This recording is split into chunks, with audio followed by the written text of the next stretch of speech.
Hi friends, Karthigai Deepam serial நேர்களுக்கு வணக்கம். நம்மளோட கார்த்திகை தீபம் சீரியலில் ஒரு சூப்பரான எபிசோட் வந்துட்டுனே சொல்லலாம். மிஸ் பண்ணாமல் ஃபுல் வீடியோ கேளுங்க. வீடியோக்குள்ளே போகிறதுக்கு முன்னாடி நம்ம சேனலுக்கு லைக் அண்ட் சப்ஸ்கிரைப் பண்ணி சப்போர்ட் பண்ணுங்கள். இப்போது வேறு லெவலான ஒரு அப்டேட் வந்திருக்கு கார்த்திகை தீபத்தில். என்னன்னு சொல்லிட்டு பார்த்தீங்கன்னா, நம்மளோட ராஜராஜன் இன்னும் சாகலை அப்படின்னு சொல்லிட்டு ஒரு அப்டேட் வந்திருக்கு. இந்த பிரச்சனைக்கு அப்புறம் பார்த்தீங்கன்னா நம்மளோட கார்த்தி உண்மையை மருது இப்படிப்பட்டவன்னு சொல்லிட்டு நிரூபிச்சிட்டாரு. நிரூபித்ததுக்கப்புறம் தான் ரேவதிக்கு ரொம்பவே சந்தோஷமாச்சு. எப்படியோ நம்ம மாமா நினச்ச மாதிரி நம்ம நம்பிக்கை வச்சுருந்தோம். தாலி கட்டுற நிமிஷம் வரைக்குமே ரேவதி நம்பிக்கை வச்சுருந்தாங்க. மாமா எப்படியாவது கல்யாணத்தை நிப்பாட்டுவார் அப்படின்னு சொல்லிட்டு. அதே மாதிரி பார்த்தீங்கன்னா கார்த்தி கல்யாணத்தை நிப்பாட்டி மருது ஒரு அயோக்கியம் இந்த மாதிரி பொண்ணுங்களை தப்பாக எடுத்து யூஸ் பண்ணி ஒரு நெட்வொர்க் வச்சு பணம் சம்பாதிக்கிறான் அப்படின்ற விவரத்தை எல்லாமே போலீஸ் சொல்லி நம்மளோட சாமுண்டீஸ்வரி பலார்னு அரைஞ்சிருக்காங்க நம்மளோட மருதுவை. இப்போ பார்த்தீங்கன்னா நம்மளோட ராஜராஜன் இன்னும் சாகலை. எப்படின்னு சொல்லிட்டு பார்த்தீங்கன்னா, இப்போது இந்த பிரச்சனைக்கு அப்புறம் என்ன பண்ணுறாங்க, இந்த கல்யாணம் நின்று போயிடுச்சுன்னு சொல்லிட்டு எல்லாரும் கிளம்பிடுறாங்க. அதுக்கப்புறம் சாமுண்டீஸ்வரி வீட்டை தான் காமிக்கிறாங்க. அப்போ எல்லாருமே தேட ஆரம்பிக்கிறாங்க. என்ன இது 2 நாள் ஆச்சு கல்யாணத்துலேருந்து நம்மளோட வீட்டுக்கார காணோம் அப்படின்னு சொல்லிட்டு நம்மளோட சந்திரா கிட்ட சொல்றாங்க. நம்மளோட யாருன்னா சாமுண்டீஸ்வரி. யோகினி அப்பத்திலேருந்து சொல்லிட்டு இருக்காங்க, அப்பா எங்கே போனாருன்னு தெரியல, யாராச்சும் போய் பாருங்க, எங்கேயாவது கோச்சிட்டு போயிருப்பாங்களோ தெரியல அப்படின்னு சொல்லிட்டு ரேவதி கிட்ட சொல்லிட்டு இருக்காங்க. சரி, நான் உடனே மாமாவுக்கு ஃபோன் பண்ணுறேன்னு சொல்லிட்டு நம்மளோட கார்த்திக் ஃபோன் பண்ணுறாங்க. யாருன்னா ரேவதி ஃபோன் பண்ணி இந்த மாதிரி அப்பாவை 2 நாளாகவே காணும், எனக்கு என்னவோ பயமாக இருக்குது, அப்பா எங்கே போனார்னே தெரியல அப்படின்னு சொல்ல போது, உங்கள் கூட ஏதாச்சும் வந்தாரா அப்படின்னு கேட்கும்போது, ஏன் கூட வரலையே ரேவதின்னு சொல்லிட்டு நம்மளோட கார்த்தி சொல்கிறாரு. கார்த்தி என்ன பண்ணுறாரு, சரி ஒரு வேளை அவர் மனசு சரியில்லை, இந்த கல்யாணம் விருப்பம் இல்லாத நடக்குதுன்னு சொல்லிட்டு ஒரு வேளை ஊருக்கு போயிட்டாரோ என்னன்னு தெரியலேன்னு சொல்லிட்டு பாட்டிக்கு ஃபோன் பண்ணி கேட்குறாங்க. அப்போது ஏன் இங்கே வரலையே ஐயா, ஏதாவது பிரச்சனையா, எங்கே போயிட்டான் அப்படின்னு சொல்லிட்டு பாட்டி கேட்குறாங்க.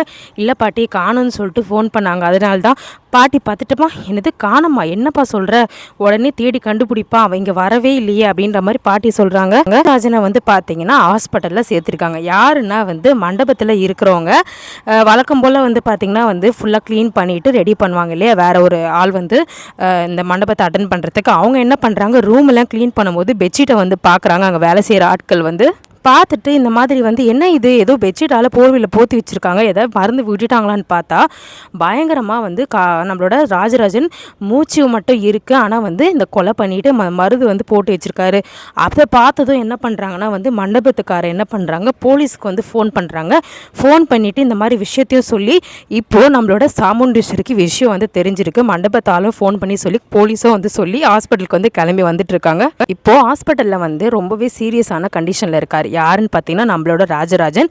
இப்போது அதுக்காக கார்த்தி உடனே ஓடி பார்க்குறாரு. பார்த்துட்டு நம்மளோட ரேவதி கண் கலங்கி, மாமா அப்பாவை பார்த்தீங்களா, எந்த நிலையில் இருக்காங்க அப்படின்னு சொல்கிறாங்க.